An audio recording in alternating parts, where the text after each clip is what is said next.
Então chegaram a Betsaida e trouxeram-lhe um cego, rogando-lhe que o tocasse. Jesus tomou o cego pela mão, levou-o para fora do povoado, cuspiu-lhe nos olhos, depois, impondo-lhe as mãos, perguntou: vês alguma coisa? E levantando os olhos, ele disse: vejo os homens andando como se fossem árvores. Então Jesus voltou a colocar as mãos sobre os olhos dele, e ele começou a ver claramente e ficou restabelecido, pois enxergava todas as coisas com nitidez. Em seguida Jesus mandou-o para casa, dizendo: não entres no povoado. Eu deixei essa parte, irmãos, por último, porque, confesso, meditei bastante nela essa semana. Primeiro, o fato de quando Jesus entra naquela cidade, Betsaida, aquelas pessoas trazem um cego. E o texto não diz que eles trouxeram aquele cego para que ele curasse o cego, porque isso mostra que o povo não estava interessado na cura ou na benfeitoria de fato para o homem.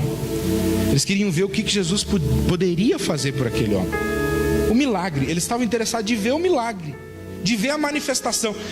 Não era misericórdia pelo cego, não era preocupação com o cego, não. Eles simplesmente queriam ver o milagre acontecer. E Jesus vai frustrar as expectativas dessas pessoas. E é interessante essa forma de agir de Jesus, porque Jesus de fato está interessado no problema daquele homem, que era a cegueira. E aí Jesus vai tomar aquele cego pela mão, né? Versículo 23, Jesus toma o cego pela mão e leva o cego para fora da aldeia. E aqui eu tenho a impressão, irmãos, que ele ordenou que todos ficassem lá. E ele leva o cego para fora daquela aglomeração, para fora da cidade. Que privilégio, né? Jesus conduzindo aquele homem pela mão. Não é isso que Deus faz conosco às vezes? Então Jesus toma aquele homem pela mão e leva ele para fora. E o milagre vai acontecer longe das pessoas que queriam simplesmente ver o milagre. O milagre vai acontecer, mas não simplesmente para que as pessoas vissem, mas porque aquele homem de fato precisava de um milagre.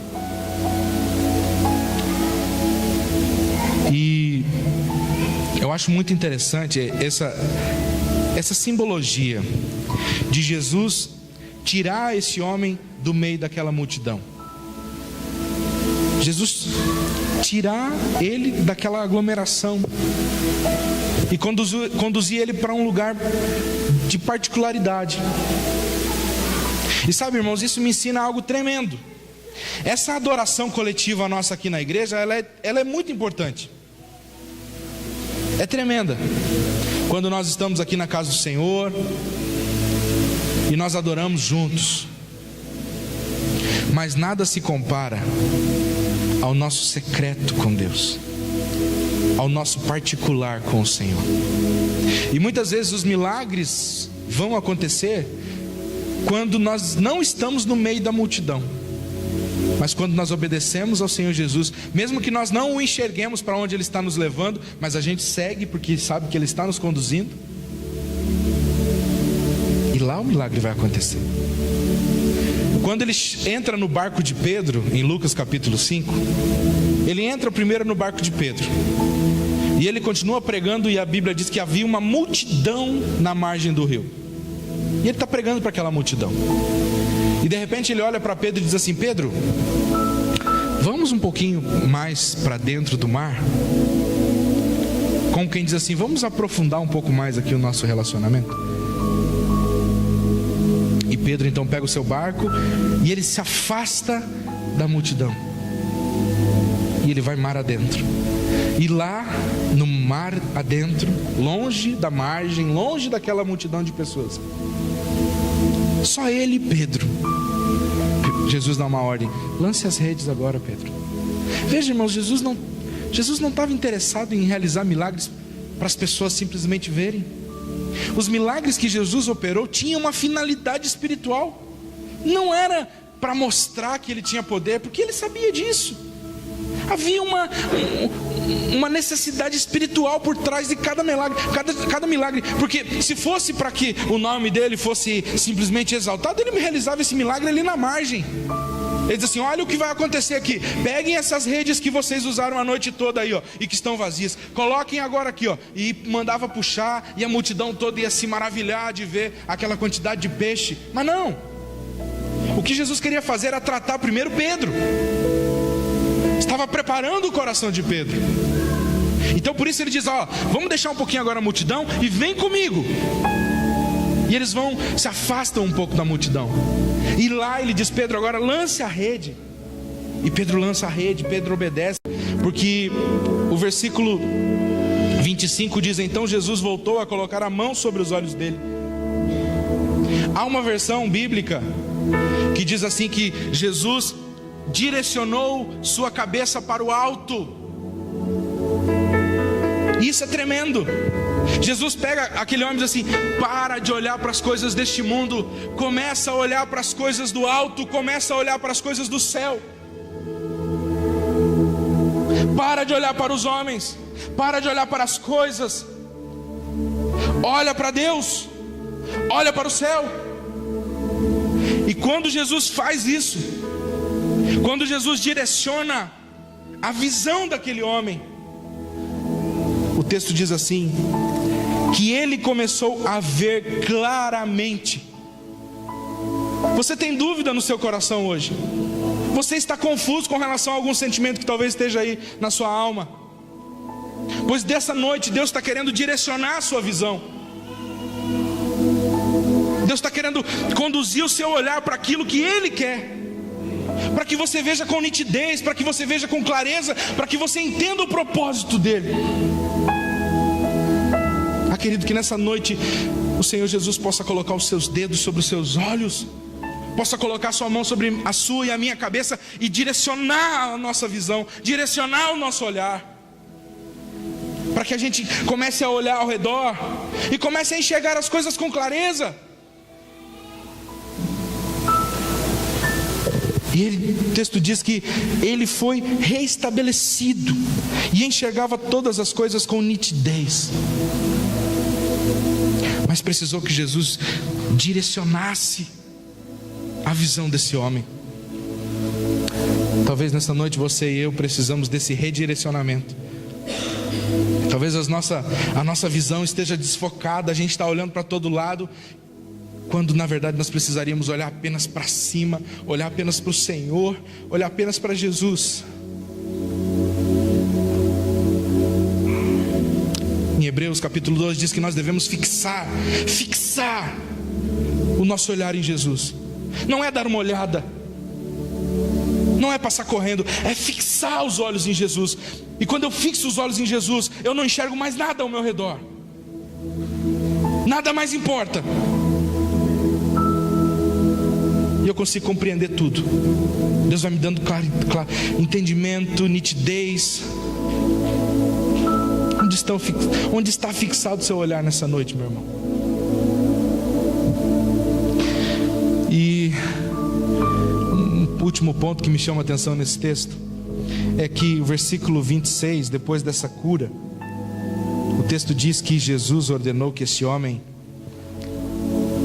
não voltasse para aquela aldeia. Diz assim: em seguida Jesus mandou-o para casa, dizendo: não entres no povoado.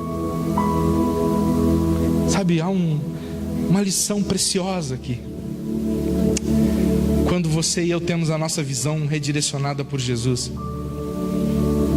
nós não podemos voltar para o mundo, nós não podemos voltar para o meio daquele povo que tem dúvida, do meio daquele povo que fica pedindo sinal, no meio daquele povo que muitas vezes endurece o nosso coração com tantos comentários contrários à palavra de Deus.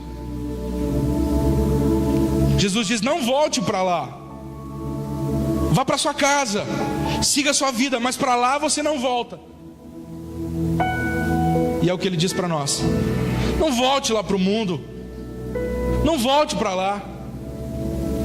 E a gente diz assim: não, Senhor, mas veja bem, eu tenho controle.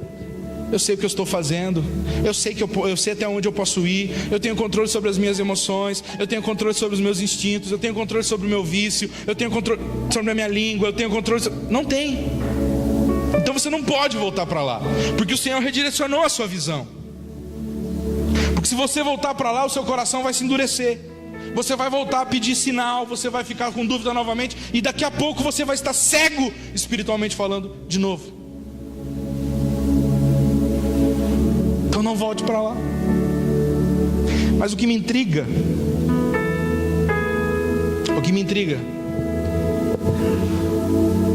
eu fico pensando, mas que testemunho tremendo, Senhor, seria para aquela cidade, se esse cego voltasse lá e agora não fosse mais cego, e ele dissesse: olha, o Senhor Jesus me curou, eu fui curado por Jesus.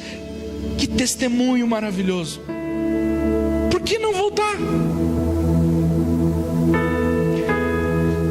Jesus já tinha lançado uma condenação sobre Betsaida.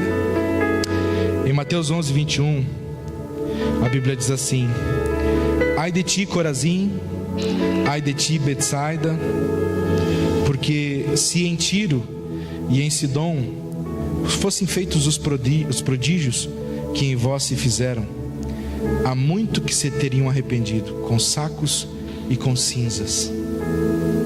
Era como se Jesus estivesse dizendo assim: não adianta mais milagre, não adianta mais manifestação extraordinária, eles não vão se arrepender, então você não volta mais para lá. E às vezes a gente vai ter que se afastar de algumas pessoas, para a gente não turbar a nossa visão. A gente vai ter que se afastar de algumas pessoas, para que nós possamos continuar olhando firmemente para Jesus. Isso não quer dizer que essas pessoas estarão condenadas, não. Nós vamos continuar orando, nós vamos continuar clamando, elas estão na mão do Senhor. Mas se Ele me ordenou que eu não posso voltar para lá, eu não volto para lá, porque eu não quero perder o meu foco, que é Jesus.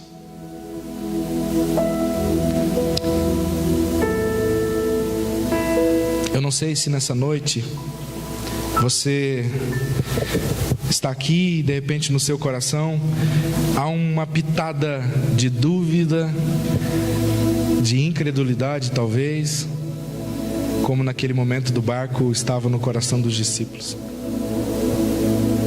Não sei se você de repente está aqui e está preocupado com o pão cotidiano, com alguma situação. Talvez você esteja aqui, esteja como aquele cego, vendo tudo disforme, está confuso. Eu não sei o que fazer diante de algumas situações, mas a certeza que eu tenho, igreja, é que o nosso Senhor Jesus está aqui essa noite. E se você for sincero na presença dEle, se você entregar os pãezinhos que você tem, se você vier e disser: Senhor, toca nos meus olhos, porque eu não estou conseguindo enxergar a direção que o Senhor quer que eu siga. Não sei, mas eu creio que nós podemos nos unir em oração nessa noite na presença dEle. Então eu convido você que quer colocar isso diante do Senhor de uma forma mais espontânea. Não há nada de mais especial em aqui ou aí, mas como um símbolo daquilo que você recebeu nessa noite, eu quero que você saia do seu lugar, venha aqui à frente, como um símbolo de que você entendeu que Jesus está ministrando no seu coração e que você quer receber esse toque do Espírito Santo na sua vida. Vem aqui para nós orarmos juntos. Aleluia.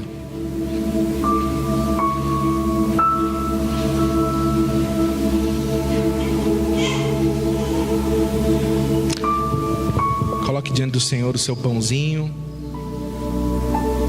Se a sua visão está de repente um pouco turvada, se as coisas estão confusas na sua vida, no seu coração, coloque diante do Senhor. Nós vamos orar.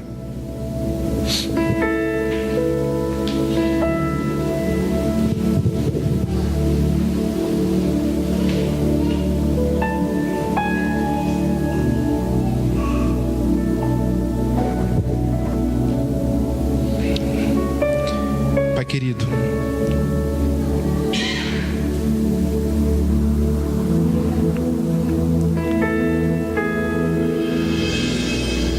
eu sei que o Senhor está aqui nesse momento, Senhor.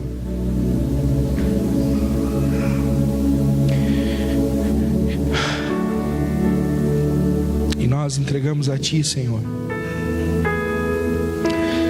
as nossas aflições, as nossas dúvidas, as nossas preocupações com o cotidiano, Senhor.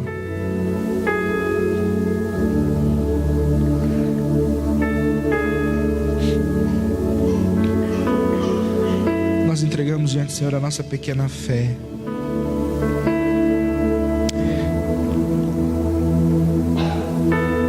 Nós colocamos diante do Senhor a nossa visão, Senhor, para que ela seja restabelecida, para que ela seja redirecionada, Senhor. Porque eu sei que o Senhor tem um propósito para cada filho, filha seu, Senhor. E talvez nós estejamos hoje fora do propósito que o Senhor estabeleceu.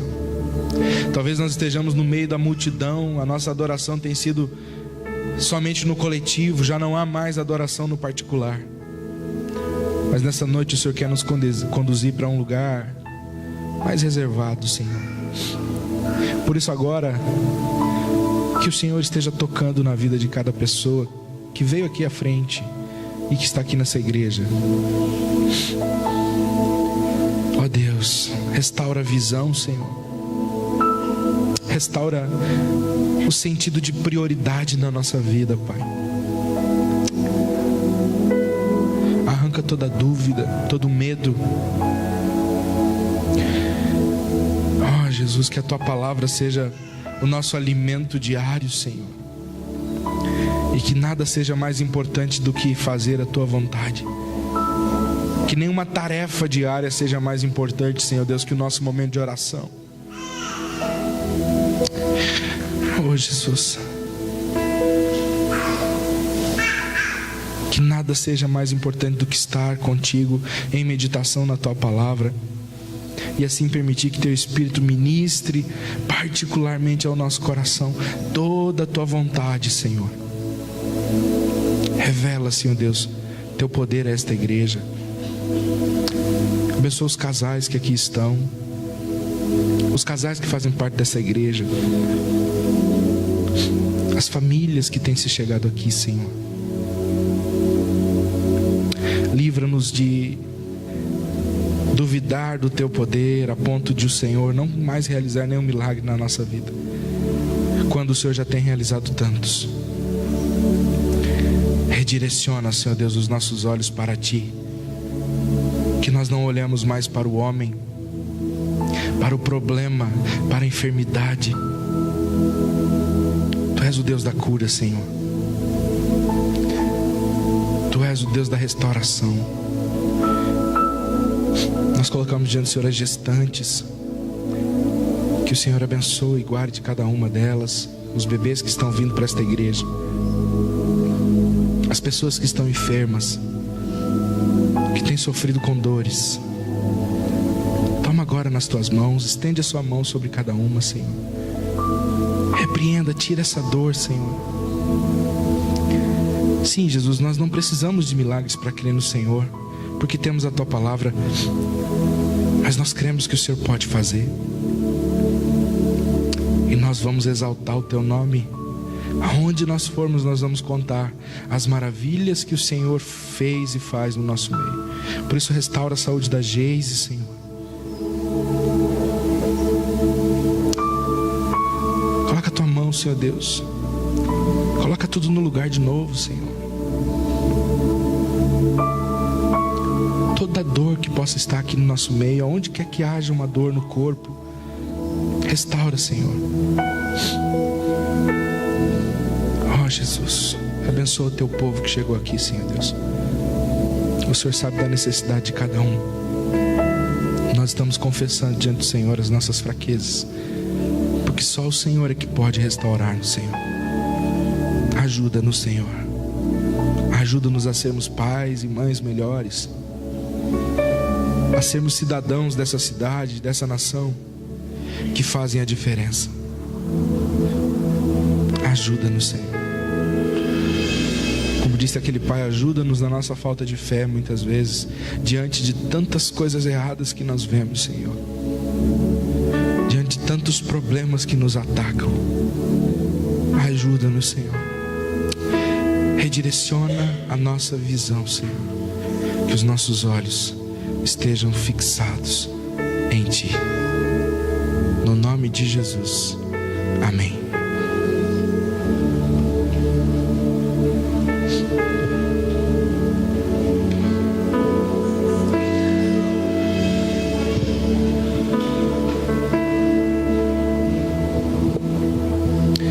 Amém. Quantos foram edificados pela palavra de Deus? Amém? Glória a Deus. Vamos encerrar esse culto.